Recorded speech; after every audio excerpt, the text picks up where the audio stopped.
even looking at the offensive plays, the kind of different set plays they have, Stevie. It's fascinating to watch, and it's really, just breaking it down. And he's bringing new innovation into Gaelic games in terms of 5-6 years ago, even less, Stevie. Like, people would not be talking about the attacking side of the ball in terms of the structures, different setups forwards would be having as a collective here. It'd be all kind of off the cuff, wouldn't it? Like, as in maybe you were different in Carlo.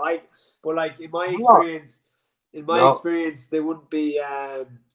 Definitely, when I was playing, there was. I'll be honest with you, there was fuck all coaching when it came to the attacking side of the ball.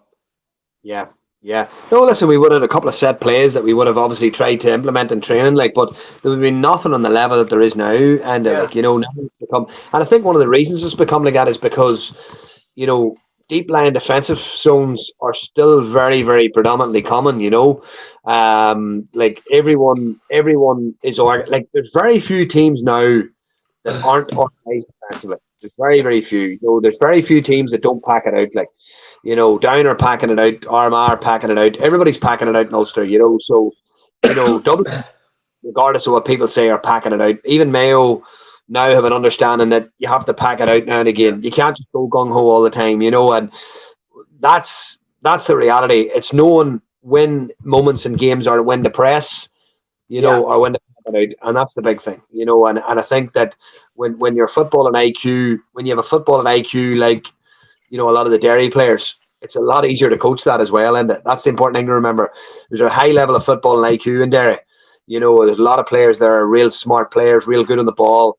Like Paddy McGrogan's having one of the. I know we're going to talk about football of the year. Like Paddy McGrogan is having a phenomenal season. Ciaran McFall's back in that team now. You could play Ciaran McFall at 3, at 6, at 5, at 7, at 8, at 9, at 10, 11, at 12.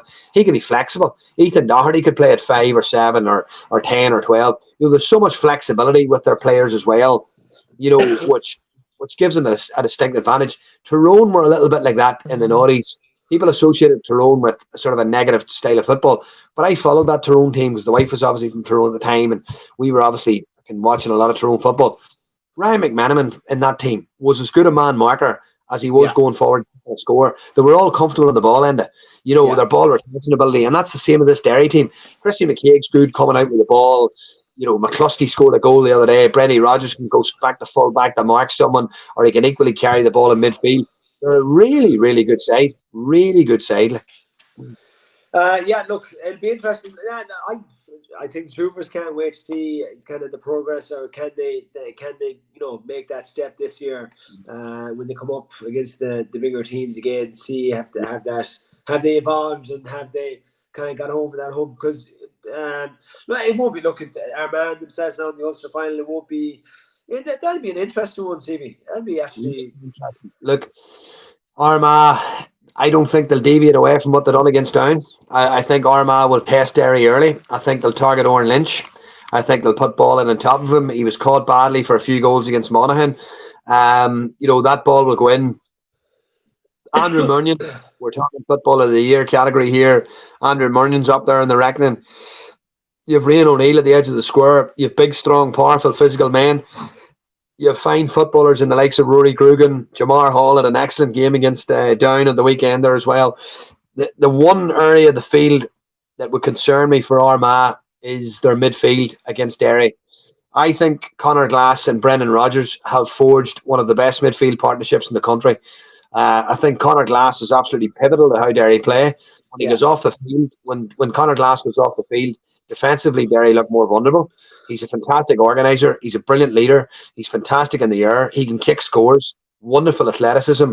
For me, he is another candidate for Football of the Year as well. But, we're early Football of the Year we're talking. But Derry have a formidable midfield, and that's the one area of the field.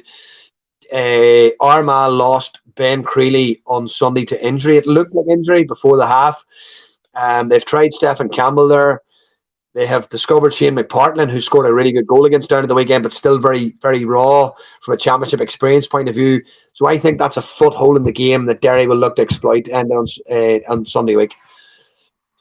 Well, look, it'll be absolutely. Who's probably Derry are slight favourites for that, are they? Derry would be favourites, yeah, red hot favourites, yeah.